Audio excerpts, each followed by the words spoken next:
علامہ اقبال علیہ رحمہ فرماتے ہیں کہ میں گھر آیا اور ہمارے گھر کے سامنے ایک سائل کھڑا تھا.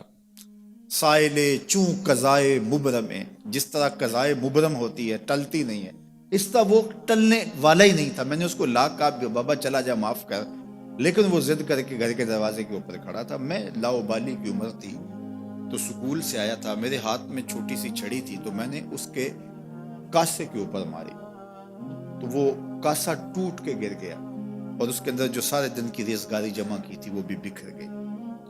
تو کہتے ہیں کہ وہ ریزگاری اکٹھی کرنے لگا اور میرے والد شیخ نور محمد اندر سے کہیں دیکھ رہے تھے تو وہ باہر آئے. انہوں نے وہ ریزگاری اکٹھی کر کے اس کو دی اور اس کو اور پیسے دیے اور اس سے معذرت کی اور اس کو رخصت کیا اور مجھے بازو سے پکڑ کے اندر لے گئے.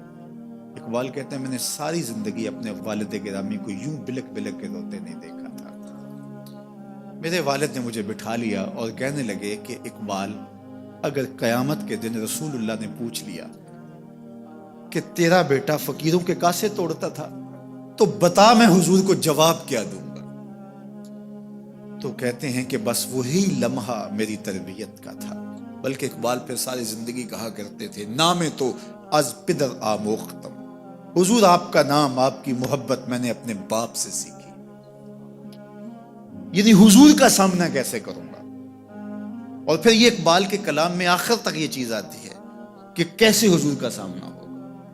تو غنی از ہر دو عالم من فقیر، روز محشر عذرہائے من پذیر، گر تمی بینی حسابم ناگزیر، از نگاہ مصطفیٰ پنہا بغیر. اقبال بھی پھر آخر میں دعا کرتے ہوئے اللہ کی بارگاہ میں عرض گزار ہوتا ہے مالک تو غنی ہے، میں تیرا فقیر بندہ ہوں، تو مجھے یوں ہی معاف کر دے، میرا حساب نہ لینا.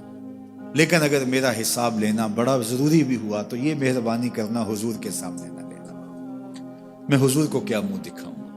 تو یہ فکر ملی کہاں سے؟ یہ باپ کی تربیت سے ملی، یہ ماں کی آغوش سے ملی. تو یہ ماں باپ کی ذمہ داری ہے کہ بیٹا جب کسی کا دل توڑے، جب کسی سے زیادتی کرے تو باپ وہیں اس کا راستہ روکے.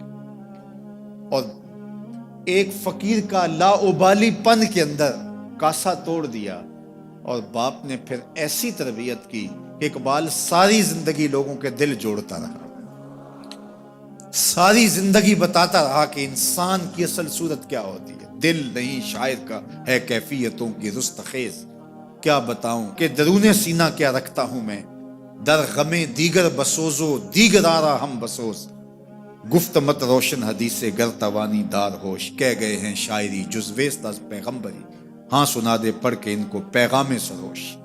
وہ کہتا ہے دوسروں کے غم میں جلنا اور پھر اس غم کو جہان میں پھیلا دینا، اسی کا نام شاعری ہے. پھر اقبال نے وکری شاعری کی، شاعر تو اور بھی ہیں لیکن اقبال کہتا ہے شاعری از مثنوی مقصود نیست، بت فروشی بت گری مقصود نیست، کشتائے انداز ملا جامیم، نظم و نثر او علاج خامیم. وہ کہتا ہے کہ میں یہ بت نہیں بنا رہا کہ یہ غزلیں تراش کے اور یہ نظمیں تراش کے لوگوں سے داد وصول کرو. بلکہ کسی نے اقبال کو کہا یار کوئی غزل تو سناؤ، تو اقبال رو پڑا، کہا حضور میں اپنے شعروں کی داد قیامت کے دن آپ سے ہی لوں گا. یارا مرا غزل خانے شمردن، یاروں نے تو مجھے غزل خان سمجھ لیا، میرا تو مقصد ہی اور ہے. بلکہ ان شعراء پہ تنقید اقبال نے کی، عشق و مستی کا جنازہ ہے تخیل ان کا، ان کے اندیشہ تاریخ میں قوموں کے مزار، چشم آدم سے چھپاتے ہیں مقامات بلند، کرتے ہیں روح کو خوابیدہ بدن کو بیدار. ہند کے شاعر و صورت گر و افسانہ نویس، آہ بیچاروں کے اعصاب پہ عورت ہے سوار. ہر وقت لب و رخسار کے تذکرے، ہر وقت نشیلی آنکھوں کی کہانیاں، ہر وقت قد رانا کی باتیں. کہا تم اس خول سے نکل ہی نہیں رہے، تمہاری شاعری صرف ایک عورت کے گرد گھوم رہی ہے جس نے اس کو تخلیق کیا، اس خالق کے جلوے بھی تو دیکھو نا.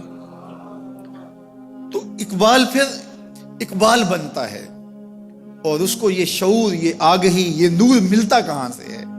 یہ باپ سکھاتا ہے. باپ کے بعد پھر مولوی میر حسن ملتا ہے جو استاد اقبال کو اقبال بنا دیتا ہے. تو یہ ماحول انسان کو سکھاتا ہے.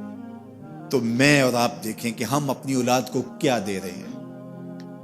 تو کبھی بھی اپنی اولاد کو اس کی اجازت نہ دیں کہ وہ کسی کمزور پر ظلم کرے. جب کمزور پر آپ کی اولاد ظلم کرتی ہے، زیادتی کرتی ہے، تو پھر وہ بڑی ہو کر کے ظالم بنے گی، جابر بنے گی۔